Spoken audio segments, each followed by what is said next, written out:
Okay, so here is our expert panel. All right, so we will shortly get started then. So as I said, remember this is interactive. Okay, so we want to hear lots of your opinions on ChatGPT, whether it's a force for good, whether it's not, where it's going, and so on. So very good morning, everyone. I'm going to stand up, by the way, and walk around. Don't be nervous, all right? So please don't be nervous. Okay.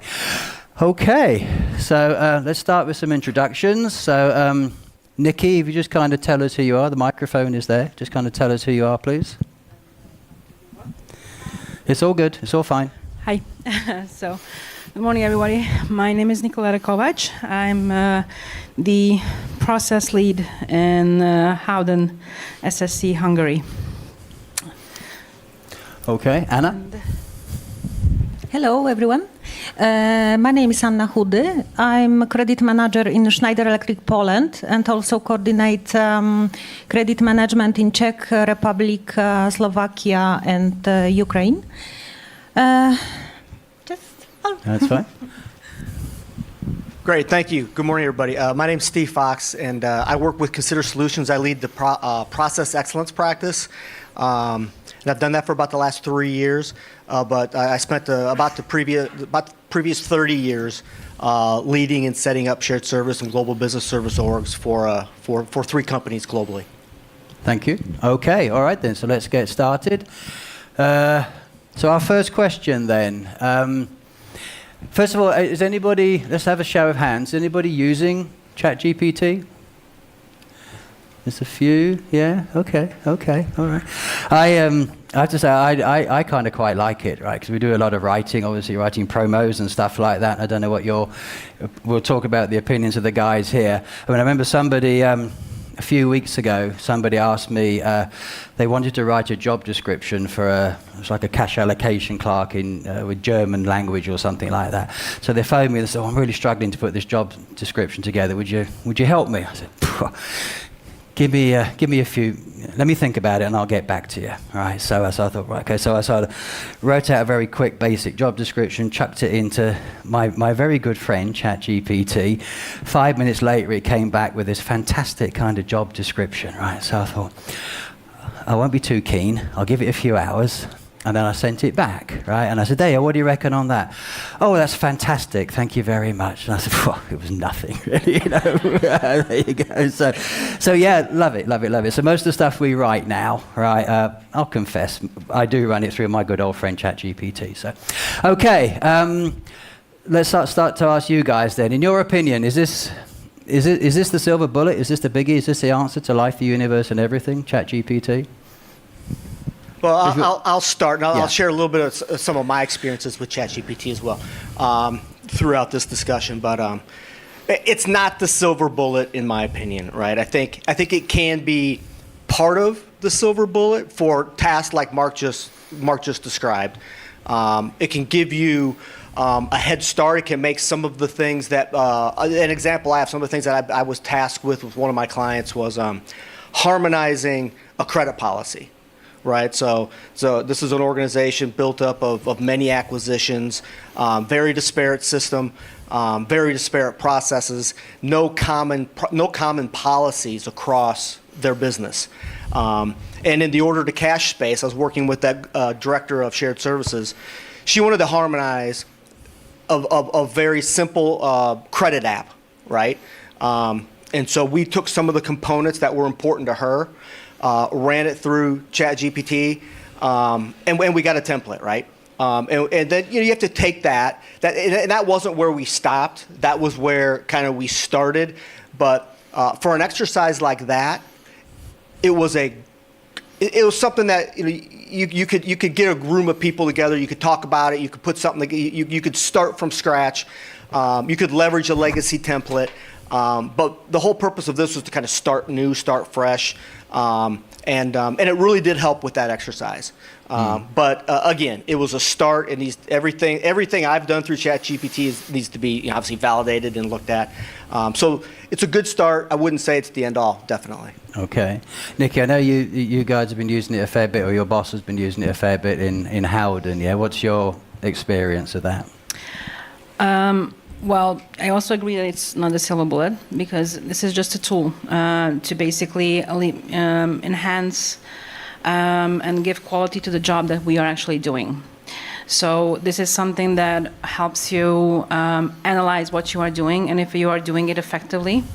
And basically it gives you some leverage in terms of for example, writing an email to a customer, or writing a program for the collection tool, and when you're stuck, it just gives you that extra nudge in the right direction, so that it helps you basically get to the end result, maybe faster, and maybe with eliminating the errors that you might come across on the long run.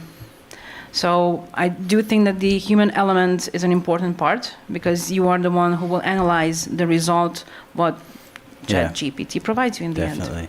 And if I have one complaint about ChatGPT with all these, say, articles and various things we've asked it to help us write, it does tend to use the J word an awful lot. So I tend to, first thing I do, I cut and paste it in the Word and I go find and replace, right? Find journey and replace it with anything but the word journey, right? So, but lovely. Thank you, Nikki. Anna, I know you have a different spin on this, don't you? And I'm looking forward to hearing this. I'm not familiar with ChatGPT, but my point of view is rather conservative. So, okay, yes, it is probably our future. This tool can help us create the emails in the different languages. But, for example, in collection process, because credit management, this is the main area, this is the collection process. I think it can't change the interaction with the customers, because a lot of emails finally are not written by our customers. So I think that human nature don't like speaking with machine. I think that finally we have to contact with our customers personally to push our customers for payment. If we can imagine that our customer not have enough money to pay for all customers, for sure we have to push them personally to be sure that first payment will be for us, not for other customer, because of just send the email. That human element is the critical thing always, and I think you've all said that, haven't you? And Steve, and what you're referring to, Anna, is kind of the chatbot thing, isn't it? So I suppose people are writing in as they're, because there's no human at the end. So you respond to a chatbot, and then the ChatGPT is replying. So it might not necessarily say what you want. Have you? Well, Anna, have you seen this, or Steve? Anybody with any of the three of you, or all of you, with a comment on that? Is that what's happening? So it can be unpleasant, the reply, if we're not verifying it. Oh, absolutely. Yeah. And we talk about this a lot with, and we all said it, right? This idea of the human in the loop. This does not replace. ChatGPT will never replace that. It needs to be. There needs to be a person, either whether it's validating or monitoring. Absolutely has to be a human in the loop approach, without a doubt. Because that's the danger then, isn't it? That somebody sets up a chatbot response, call and response kind of thing, and and unmonitored. No, that's. I would not suggest that. Let's just say. But that's the danger. That's where it could absolutely. go. Yeah, that's the danger. And it's I can take more people out. The machine can answer. No. Okay, but that's what some people might be thinking. I think when this was introduced kind of broadly, let's just call it. Maybe, I don't know how many of you know this, right? But it hasn't been around that long, right? I mean, we're talking like November of last year, so less than a year, right? And it was, the fervor around it was amazing. I mean, it was the most used app and site, instantly, right, by millions and millions of people.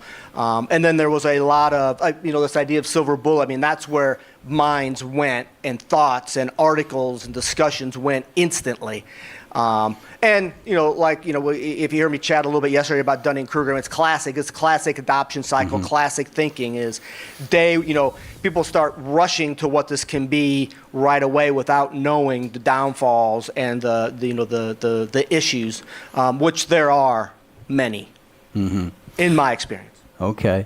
I think we can't stress enough, can we, that, and as you were saying, Anna, the whole point of professional credit and collections is, like you say, where somebody writes to you or calls you with a problem or a reason not to pay, a human has to respond to that. That's emotional intelligence, isn't it? You were talking about it as well. That's what it's all about, isn't it? And that can't be replaced, and probably never can be replaced. Yeah. So, okay.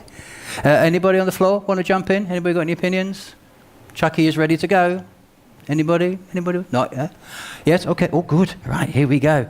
It's going to be a long throw. There you are. Excellent. Right, we're off and running. All right, so my question is, right now, clearly this is not the case, right? So it's not a silver bullet, and it's also something relatively new. So how is your view in the future, maybe like 5 years from now? Do you think this will change? Where's it going to be in 5 years? I'll give my opinion, right? Of course, it's hard to predict the future 5 years out, much less 5 minutes out sometimes. I think it becomes, it'll get enhanced. I mean, assuming people put effort and energy and resources into it. And again, just to level set on this, it's been around for about a year. If you ask ChatGPT a question, like if you would ask it, what is today's date? It doesn't know, right? It doesn't know. It doesn't know anything past 2021. I don't know the exact date, but you get yourselves into 2022, it won't be able to answer that question, right? So obviously that's a big issue, right? But I do think there's a lot of energy, a lot of activity and excitement around it, and I think it will continue to get enhanced. But again, it goes back to the things we've talked about. My opinion is it's not going to replace the human it can't replace the human interaction. It can enhance it. It will be, I think, much more useful, much more up to date, much more current. As companies like OpenAI, who created it, right, put more money and resources into it. But I think I just think it'll get better and more refined.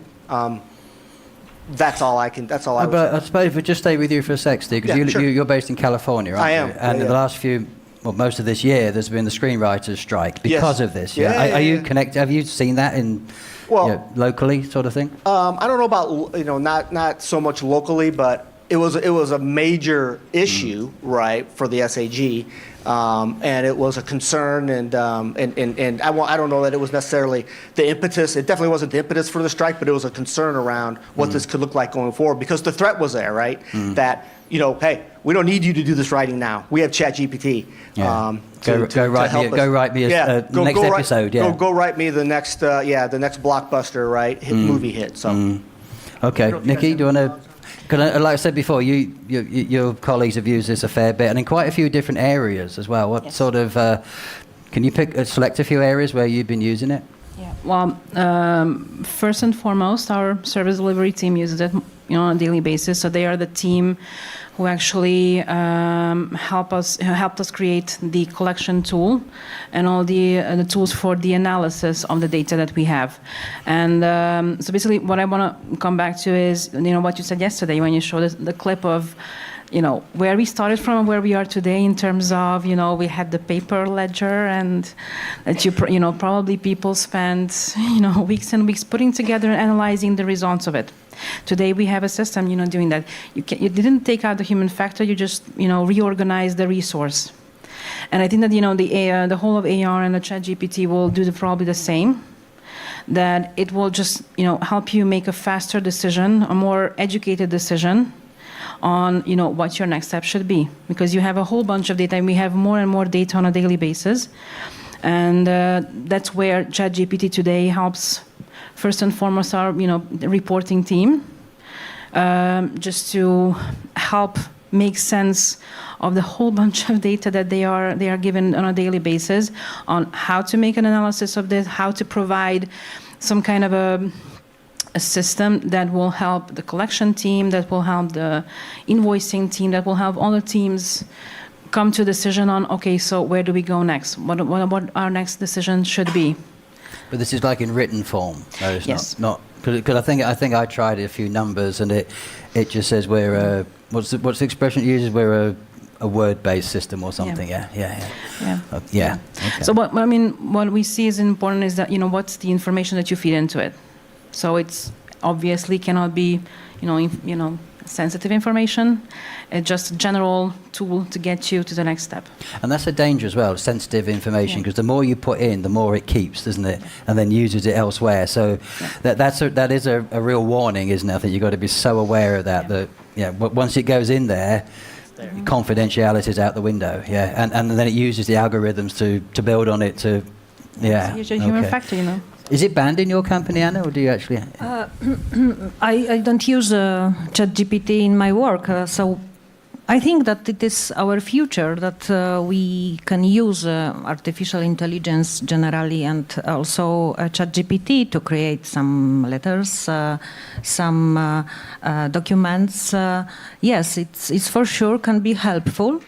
We can probably use it to find some information about the maybe companies, our customers, take data from internet, but credibility is very important. Yes, because the letters, it's rather easy for this tool to create, but we have to review as a people the results, what we received from ChatGPT. This is important, and maybe in the future it will be better and fully, and we will fully believe in the results. Trust it more. Trust it more. But, we're not there yet. But now, not yet. Okay. I think.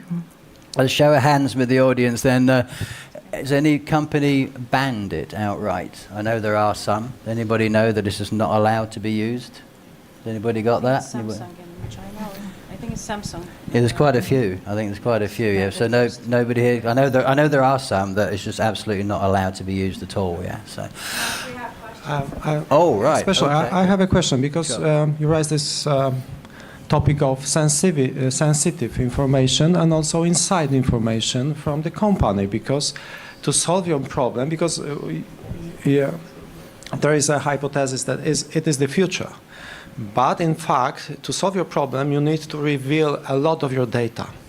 And these are your, I don't know, the company know-how or even some inside information that shouldn't be broadcasted anywhere, because in fact you don't know who is on the other side.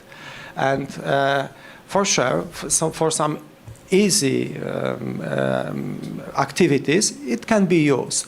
But wouldn't you have any objections or any, let's say, warning signals or any warning thoughts to solve some advanced problems that you need to share a lot of your company data to the market? Normally you wouldn't share with the market. So Steve, what's your first? opinion of sharing company data? Not only sensitive personal data, but company data. Yeah. And you're 100% right? And I would never suggest that you're sharing anything. I mean, you can't share non-public information anywhere. I mean, I say in theory, legally, right? Based on enforcement monitoring, right, of course. But yes, I would never suggest leveraging ChatGPT to help answer any advanced internal company issues. I also would, I would never use at this point, never use ChatGPT and upload a bunch of, data at any level, right? Clearly not anything relative to customers, company payables. It's, nothing like that. We'll talk a little bit about some of the usages of that I've had with ChatGPT, but it's really to take some of these basic tasks, some of these activities where like I mentioned before, Mark mentioned the job description, I mentioned the credit policy, talking about things like SOPs and like getting a template, getting a starting point, things like that, where it's not sensitive information, it's not privileged information at all. You just can't and never should do that.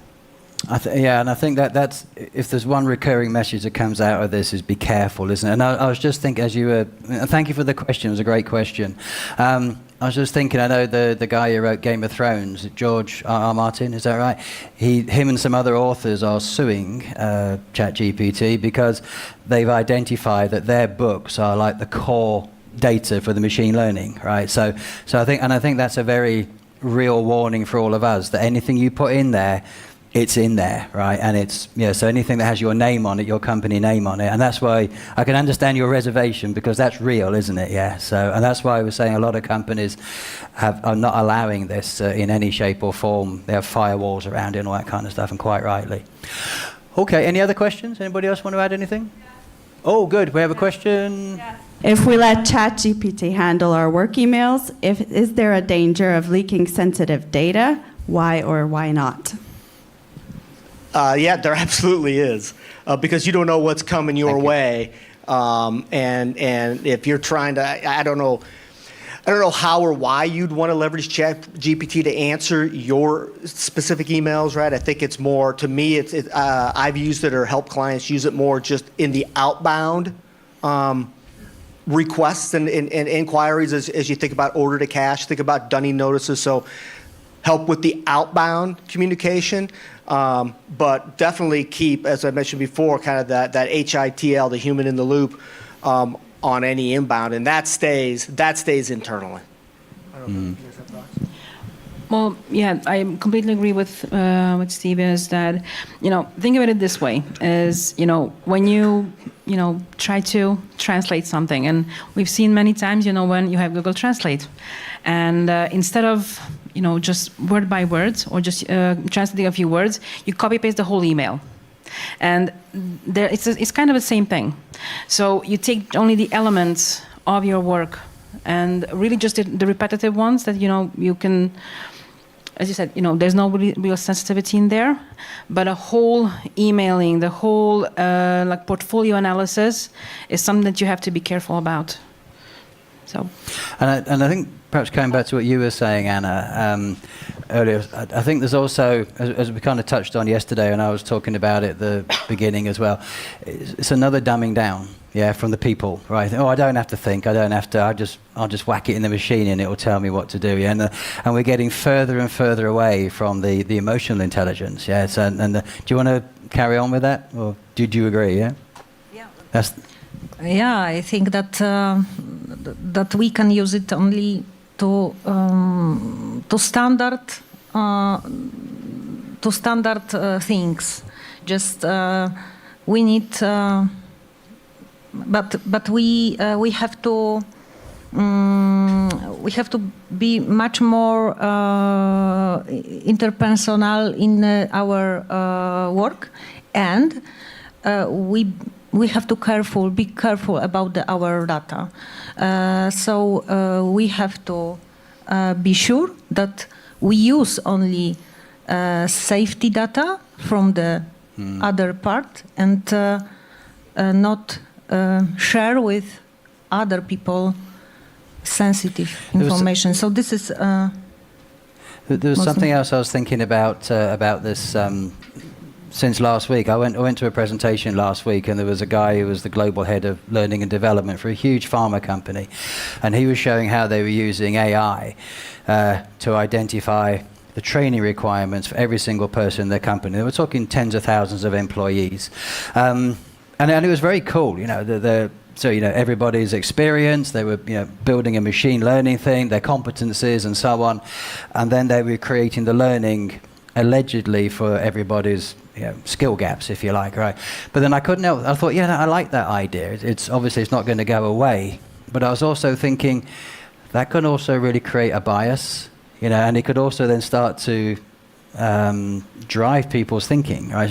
Again, this recurring theme of still having your own ability to criticize, right? Have you kind of seen this mass thing, Steve? Have you seen this this machine learning now for global assessment of staff? Have you come across that? Thank you.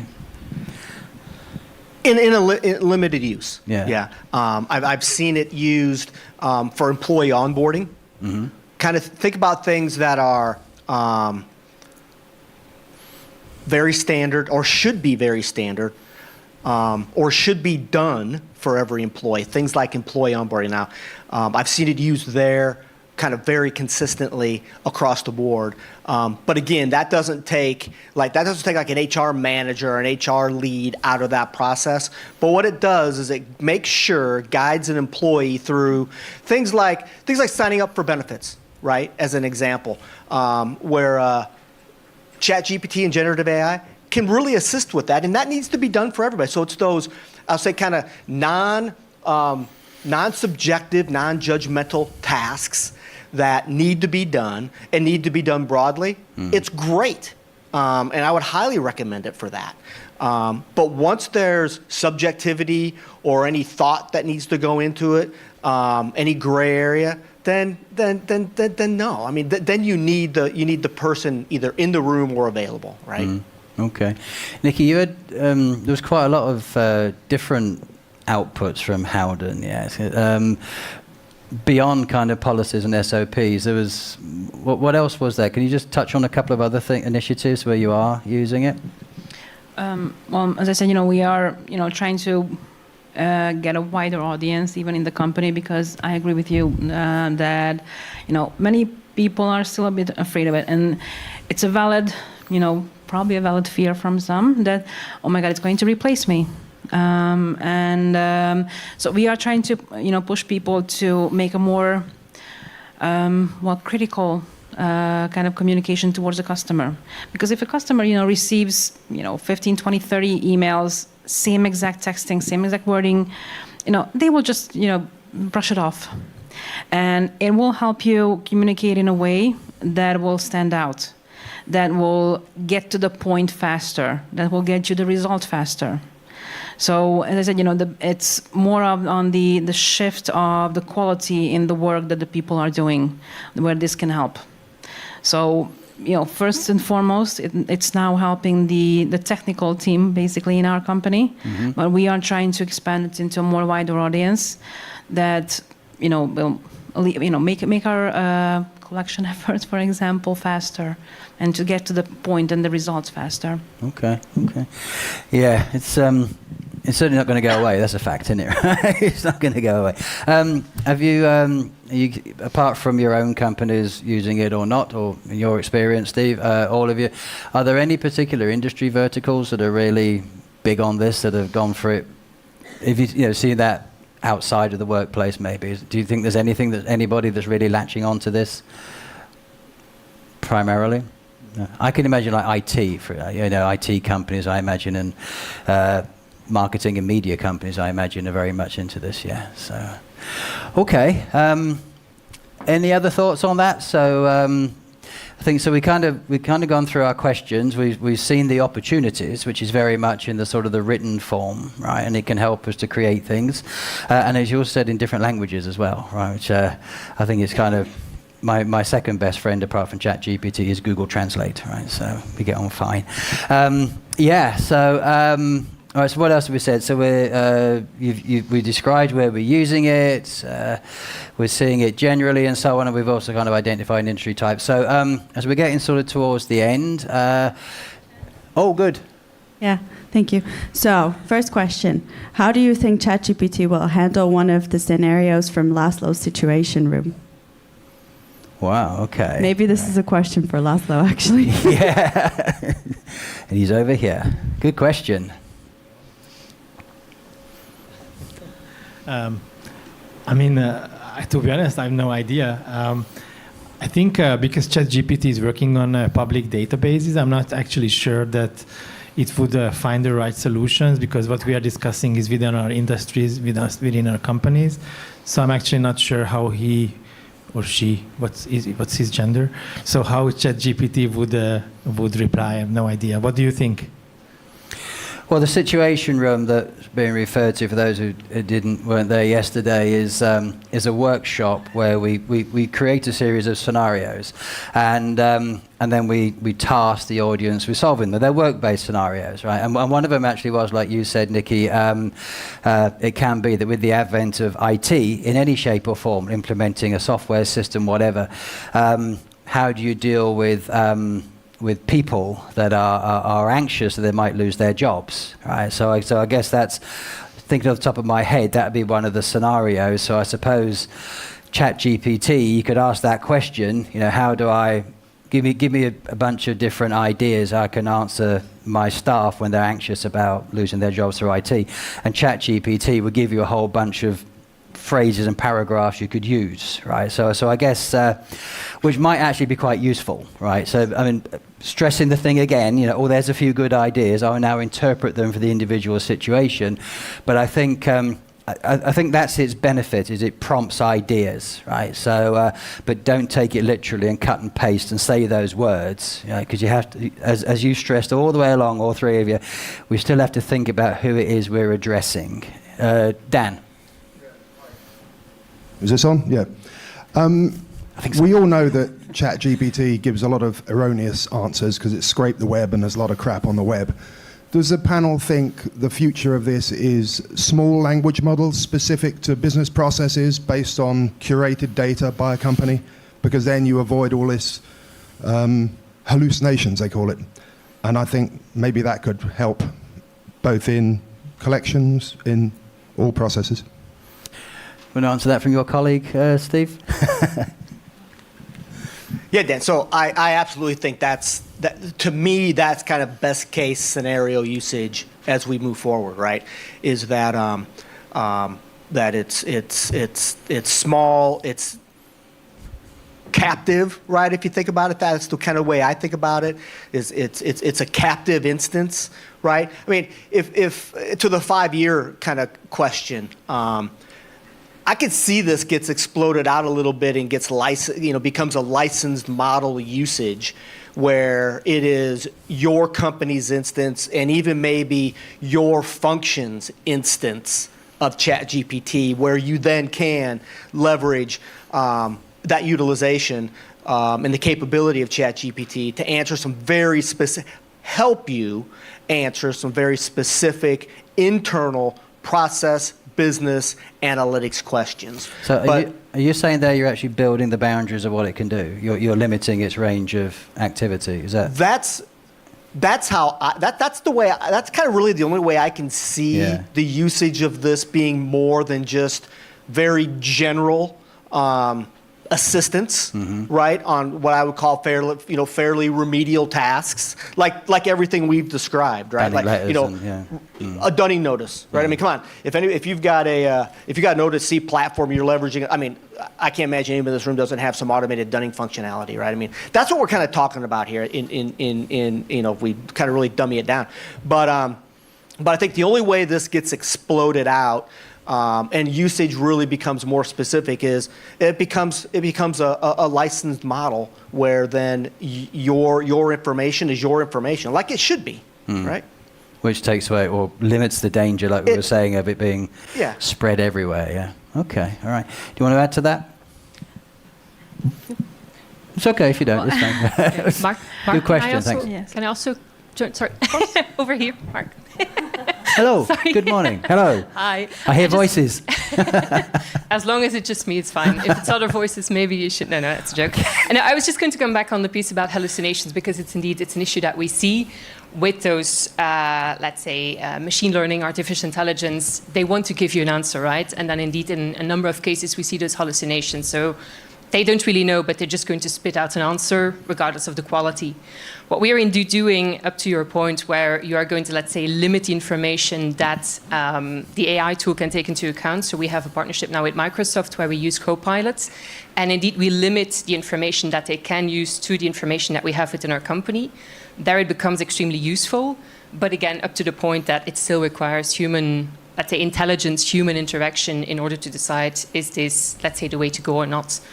Same thing with Research Assistant. Yes, you can ask it a number of questions as if it were an assistant, but still the end decision of what you're going to do, what action you're going to take, still lies with the person. I think that's something we, at least for the short-term future, even with a license model, I don't think we can exclude that for now.